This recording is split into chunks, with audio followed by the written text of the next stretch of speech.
industry has been revolutionized through technology, except for finance. So it's our turn to revolutionize finance, and I think that crowdfunding is going to be a very, very, very large part of that. So who is Realty Mogul? We are the largest crowdfunding company in the United States right now for US investors. We are limited to accredited investors. So in the US, accredited investors have a net worth over $1 million or an annual income over $200,000. It's a little bit different than the definition in Canada, but just holistically, it's high net worth investors. For the attorneys in the room, we're using an existing exemption in the United States market called Regulation D506. It's similar to what Oscar was talking about with the exempt market dealers in Canada being able to offer securities to accredited investors. So a similar structure for what we're doing in the United States. In the last 6 months alone, we have underwritten over $700 million of private real estate transactions for individual investors in the US market. Of that $700 million, we've invested in about $40 million of property value. This is our statistics page. I think we're actually the only crowdfunding company in the country, at least in the US, that has gone public with our statistics.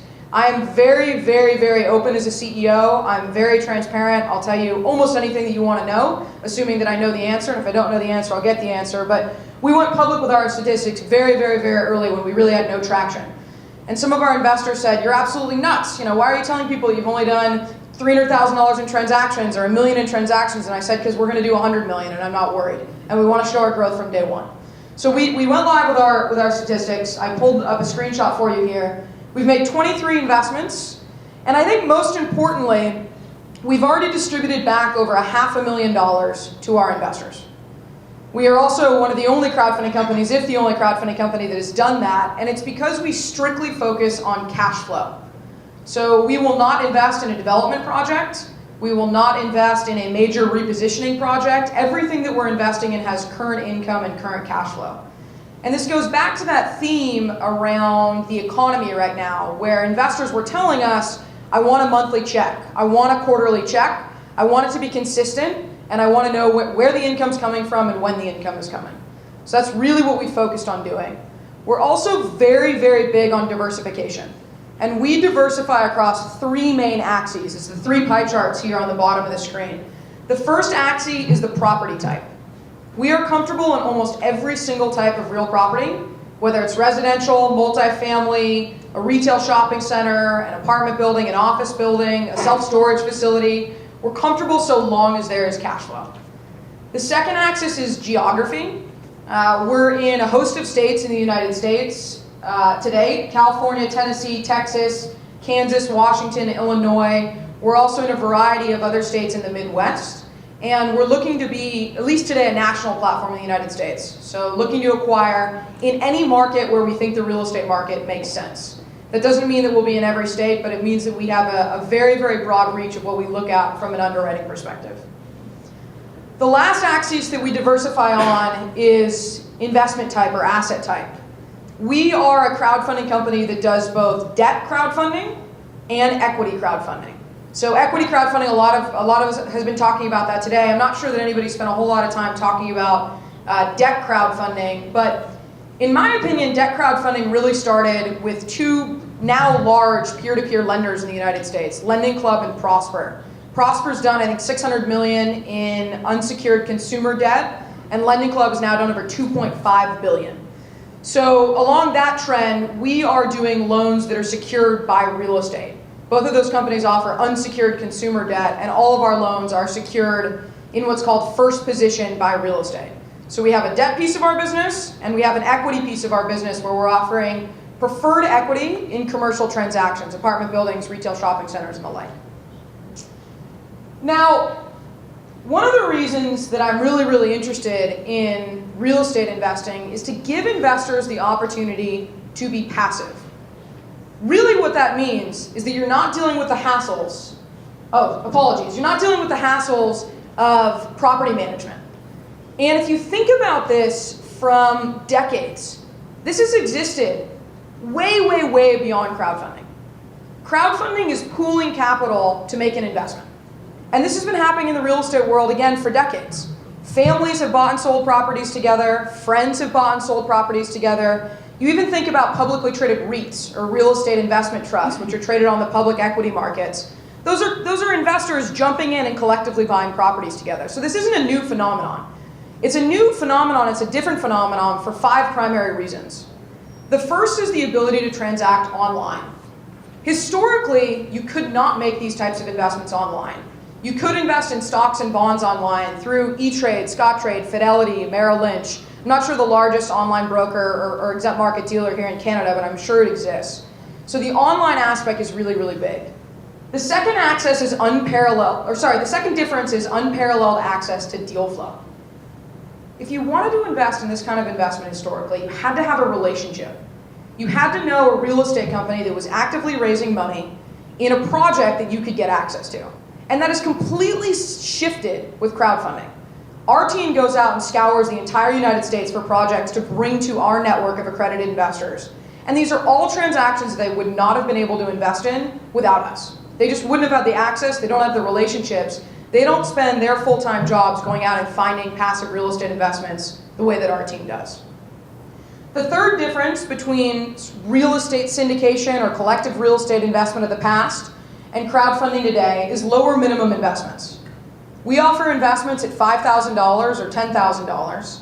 And historically, if you wanted to invest with these real estate companies, it could be $100,000 or $250,000, $250,000. And what's really interesting about this is back to that concept and that idea of diversification. Even though we're working with high net worth investors who can write a $100,000 check or a $250,000 check, I would rather see that investor write $10,000 checks and get diversification than write one $100,000 check. And that's very, very different in real estate crowdfunding, is that ability. And really, it's technology. The reason we can do that now is because it's scalable through technology. Number 4 and number 5 are increased transparency and 24/7 access to investor reporting and money management. Here's a screenshot from our website. This is an actual investor. You can't see who it is, but this is an actual investor who's active with us on his investment portfolio. And this gives him full oversight of how his money is working for him. As I mentioned, we're very focused on cash flow, so one of the primary things that we highlight is cumulative earnings. How much money has he made with us in the last 3 months? We're also showing him his account value and showing him how he's diversified across those 3 axes that I talked about. You couldn't do this historically with real estate syndication. You couldn't take 10 transactions from 10 different real estate companies and get a holistic overview and be able to compare and contrast those assets really, really easily. So we're doing what the online broker-dealers have done in the stock and bond world for a private transaction, and it happens to be a private real estate transaction. My favorite thing about crowdfunding in real estate is that it's passive, and that it means that investors are not dealing with the hassles of tenants, toilets, and trash. Quick personal story here. I manage an apartment building on behalf of my family in Los Angeles. This is a true story. Less than a month ago, Saturday night, probably 1:30 in the morning, I get a phone call. My immediate gut reaction is crap, right? Anytime you get a phone call at 1:30 in the morning, something's bad. There's a health issue, somebody's got a problem. Sure enough, our main water pipe into the building burst. 1:30 in the morning on Friday. So I say to the tenant, can we deal with this tomorrow? No, there's water going everywhere. We can't deal with it tomorrow. I have to deal with it right now. This minute, you need to be here immediately. So I throw in clothes, I go over to the property. Of course, I call a plumber. It's $500 an hour because it's after hours. Now it's 2:30 in the morning on a Saturday. Turns out our main water pipe actually did burst. We now had to rip up the entire driveway. We had to put in a main water line from the street back to the property. Literally, I'm dealing with all this while also, running the company. And it really solidifies for me how powerful crowdfunding can be in real estate, where you can get investors access to these types of transactions without dealing with the day-to-day. They can keep their day job and they can be entirely passive. So what are some of the pros and cons of crowdfunding for real estate and passive real estate investing? The first one I think is the most important on the pro side, which is leverage the smarts of others. I'll share an example. We recently made an investment into Texas. It was our first investment in Texas. And the company that we're invested with owns 11,000 apartment units in that market. Collectively, the principals have done over $2 billion in real estate. For one of our investors to get that kind of access, or for one of our investors to learn the collective intelligence that that real estate company has, it would take decades. I mean, they've been at this for decades, and we're able to leverage their intelligence and leverage the collective intelligence of their business model. Some of the other pros are, again, hassles of tenants, toilets, and trash. Make money while you sleep. We are generating income so long as the tenants are paying income. In an apartment building, they're paying you to sleep. They're paying you to wake up. They're paying you to eat there. In a shopping center, you've got tenants like grocery stores and sandwich shops. They're also paying you rent day in and day out. Another one is do it from the convenience of your home. And I'll share another interesting story. It's a Saturday morning, 7:30 in the morning, and I'm going to have breakfast with my co-founder in the business. And he calls me, and he goes, someone just wired us $200,000. This is very, very early in the business. We started the business in March. This is probably like April 1st. I go, you're nuts. Who's crazy enough to wire us $200,000? You know, with our stats page saying we'd done all of $50,000. And he goes, no, someone just wired us $200,000. And I go, have you talked to him? He goes, no, I looked in our database, I've never talked to him. I go, have I talked to him? No, you've never talked to him. Have you ever emailed him? No, I've never emailed him. Have I ever emailed him? No, you've never emailed him. Who is this guy, right? So I said, okay, I'll call him first thing Monday morning. I call him first thing Monday morning. I say, Jake, you just wired us $200,000. Thank you so much for being a Realty Mogul client. I'm the CEO. If I can ever be of assistance, I'm more than happy to help you. And the first thing out of his mouth is this a fraud? And I go, Jake, you just wired us $200,000. And you're asking me now, is this a fraud? And I go, it's not a fraud. We're a legitimate company. We're just getting started. Thanks for being an early adopter. And I said, I'm really interested in learning. Why didn't you call us or why didn't you email us? You just kind of trusted us and wired us $200,000. He goes, I don't want to talk to you.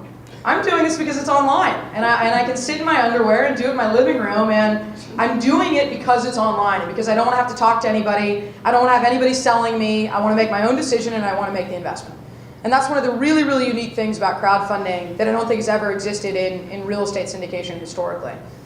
One of the other pros is getting more exposure to geographies and property types. So you're an investor who's in California, you can invest in New York, Texas, Florida. Eventually, I think this is going to be a global market. So I agree with a lot of the speakers. Oscar, for example, brought up how he thinks there's going to be the ability for cross-border collaboration and cross-border investment, and I entirely agree. So hopefully we can have a worldwide regulator someday who makes these decisions for us. That being said, I am probably one of the most negative crowdfunding CEOs. I really am, and there's a ton of things that scare the living daylights out of me about crowdfunding. And I'm happy to dive into those a little bit deeper in the Q&A, but I always want to share the other side of the business. And there's definitely cons in crowdfunding. And in real estate specifically, one of those cons is you don't have control.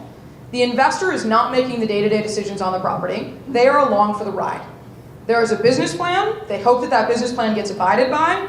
There is due diligence up front. They're supposedly working with high-quality companies or high-quality real estate companies. But the investor is a passive investor who owns a fractional piece of a property.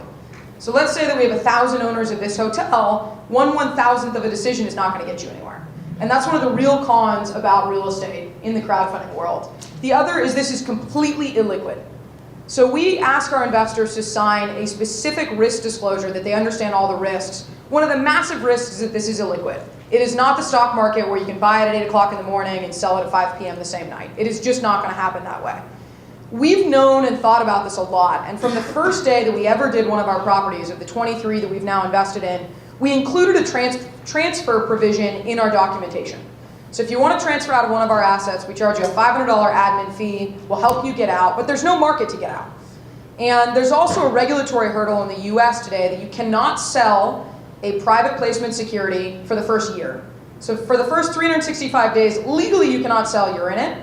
Thereafter, in our documents, and it depends on each company that you're working with, but in our documents we said, if you have a ready, willing, and able buyer, we will facilitate the sale for you. And I think that that's really interesting in real estate crowdfunding. I have people ask me a lot, well, aren't you guys just going to build a secondary market, and won't that happen next year in 6 months? It will happen. It will definitely happen, and if there's an opportunity, we will be a company that builds one, but you have to have a really, really, really robust primary market to have any liquidity in a secondary market. And you look at companies like Lending Club and like Prosper who use a secondary market, and until they got to $1 billion in loans, there wasn't a whole lot of liquidity on that secondary market. So it's going to be a long time, I think, for that secondary market to come into fruition.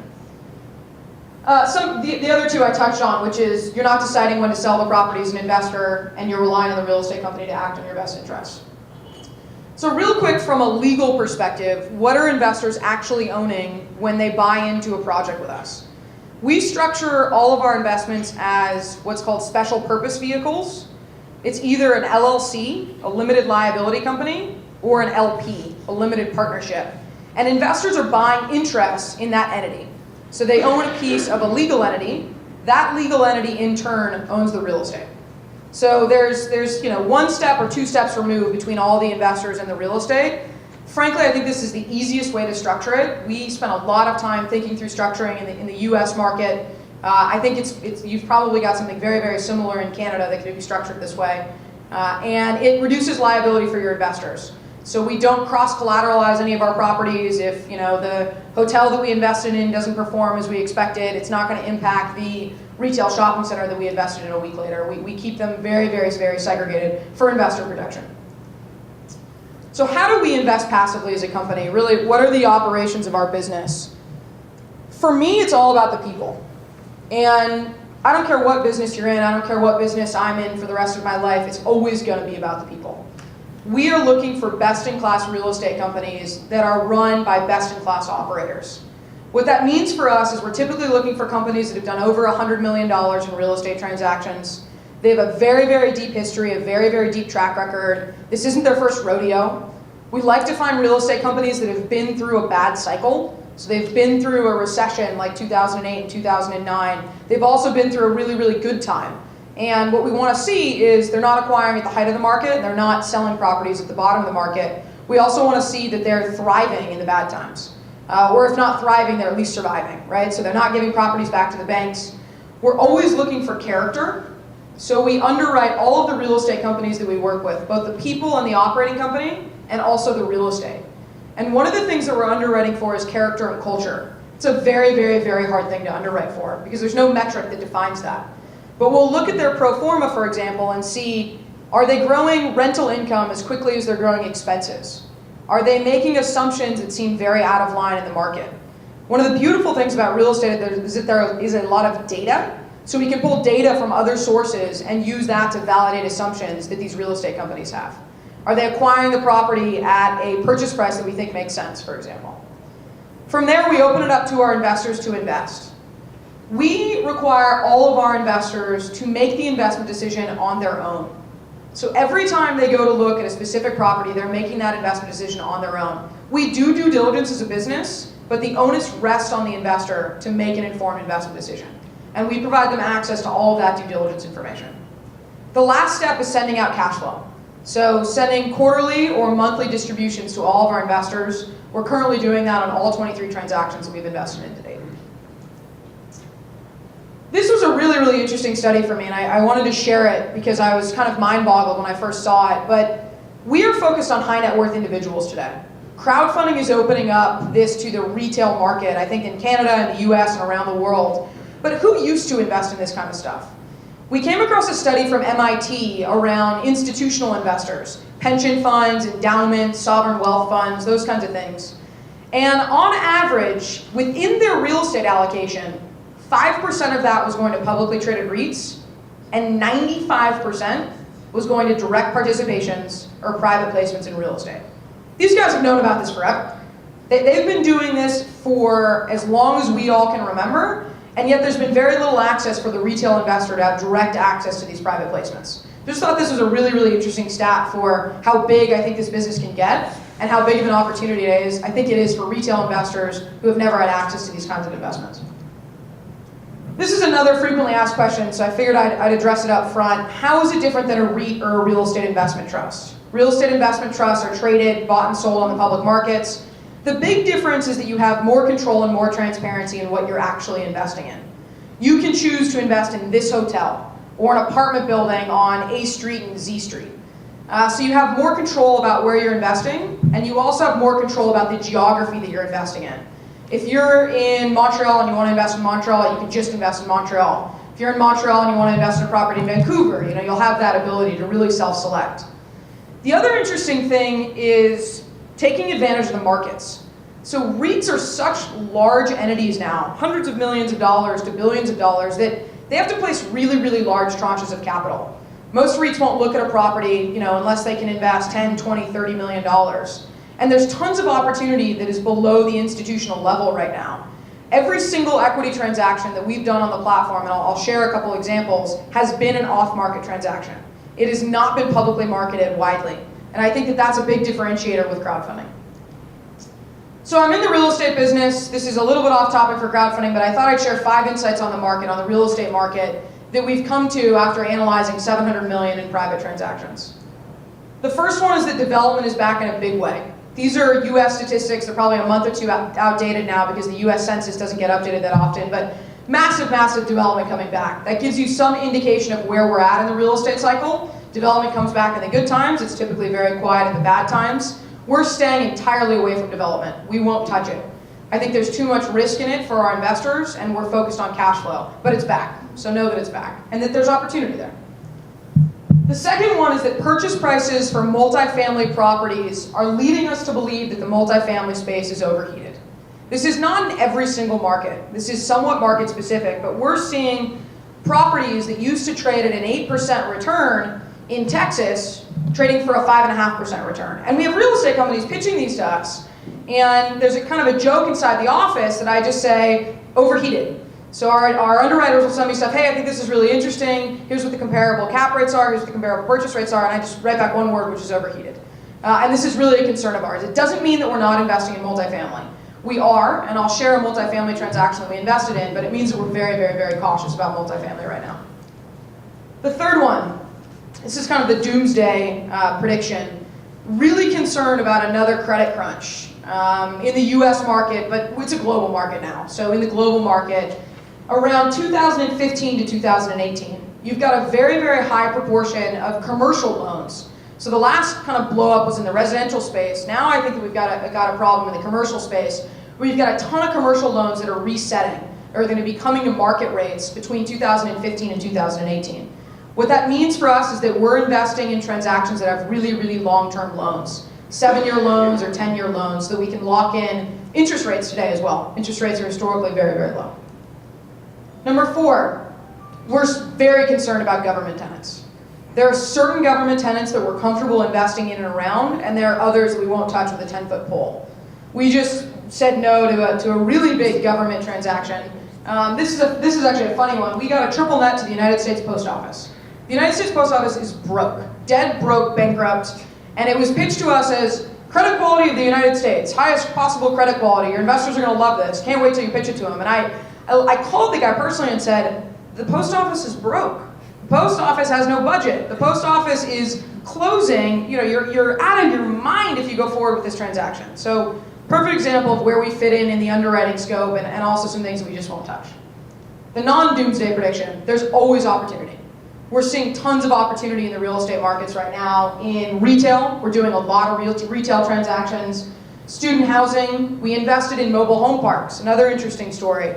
We invested in a mobile home park transaction. It was one of the earliest transactions that we did. And about 3 weeks to 4 weeks after we invested in it, one of our investors forwards me an article from the Wall Street Journal.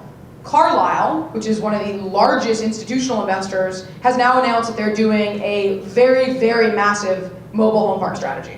So we were on it shortly before them. Perfect example, again, of retail investors being able to either preempt or ride the wave along institutional investors. So we really like the mobile home park space. Pools of single-family homes. I think there's still opportunity in residential.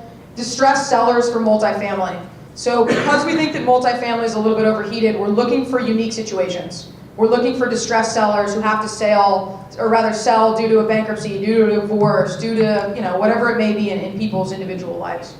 And the last one is loan assumptions. Because rates are so low, we're looking to lock in loans that are assumable. So if we want to sell a property in 5 years and we've got a 10-year loan locked in at 3.5%, that could make it a very, very, very attractive acquisition for the next buyer. So we're always thinking about, what's the exit strategy? How do we get investors' capital out of these transactions?